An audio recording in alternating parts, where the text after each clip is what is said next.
गुरुदेव के चरणों में मेरा बारंबार नमस्तु नमस्तु। गुरुदेव, मुझे तो सत्कार किया गया है, पर मुझे भी एक शंका आ गई है, तो मैं उसका समाधान करना चाहती हूँ। जरूर। जैसा आपको सवाल पूछा तो आप पल भर का भी समय नहीं लेते हैं उसका जवाब देने में, और मैं जब जजमेंट देना पड़ता है मुझे, तो जब इतनी दुविधा में फंस जाती हूँ, तो ऐसे समय में मैं क्या करूँ ऐसा जो मुझे शक्ति, आपके जैसी शक्ति मिले। देखिए, सबसे पहले तो मैं चाहूँगा एक बार इनका आप सब लोग करतल ध्वनि से सम्मान कर दें। सम्मान इसलिए कि पहली तो ये जज है और दूसरी बात ये महिला है, और महिला होकर और एक पारिवारिक महिला, धार्मिक महिला, गृहस्थी के साथ तालमेल बनाकर इस तरह के दायित्व का निर्वाह कर रहे, इसलिए एक बार और जोरदार तालियां। मैं सभी को प्रेरणा दूंगा कि अगर आप सार्वजनिक जीवन जीना चाहते हैं जिए, लेकिन घर परिवार के साथ सामंजस्य बना करके जिए, तभी आप उसका वास्तविक लाभ ले पाएंगे। अन्यथा आपका जीवन एक पेशेवर जैसा जीवन बन जाएगा।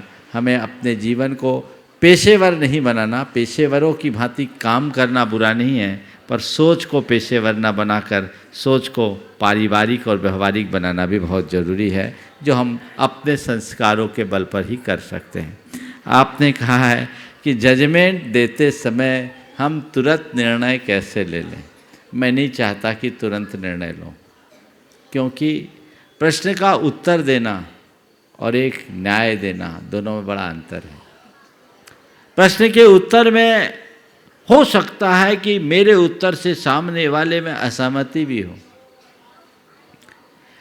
और उस उत्तर से उसके ऊपर कोई प्रभाव पड़े ये जरूरी नहीं, लेकिन आपके एक फैसले का बहुत बड़ा प्रभाव पड़ता है। इसलिए उस फैसले को देख करके करना चाहिए।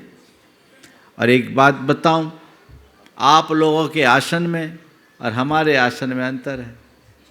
आपका न्याय का आसन है, हमारा धर्म का आसन है। न्याय का आसन एक घर में उजाला करता है, धर्म का आसन दोनों घर में उजाला करता है। आपको न्याय करना है तो उसमें आपको केवल तथ्यों के आधार पर सत्य और असत्य का फैसला करना है, और हम धर्म की बात करेंगे तो हम अच्छे और बुरे की बात करेंगे और बुराई से बचाकर अच्छाई की ओर लगाएंगे। तो चूंकि ये दायित्व है, मेरे संपर्क में अनेक न्यायाधीश हैं, सर्वोच्च न्यायालय के भी वर्तमान में पदस्थ और रिटायर, और उच्च न्यायालय के भी और अन्य न्यायालयों के भी आते ही रहते हैं। मैं जब मुझसे मिलते तो लोगों से बात भी करता हूँ, और मेरा एक ही संदेश है, हर न्यायाधीश के सामने एविडेंस के अलावा भी चीज़ें प्रकट हो जाती है। आप लोगों की अंतरात्मा बताती है कि वास्तविकता क्या है, इसका एहसास हो जाता है। और ये सुविधा भी होती है जजेज को अपने फैसले को लेने के लिए। बस मैं इतना कहूँगा, जब भी आप न्याय के आसन पर बैठो, अपनी अंतरात्मा से सबसे पहले पूछो। जब भी दुविधा हो, आंखें बंद करो, अपने भीतर विराजमान परमात्मा से पूछो, और जो पुकार उठे लिख दो, कोई दिक्कत नहीं होगी, सबको अच्छा लगेगा।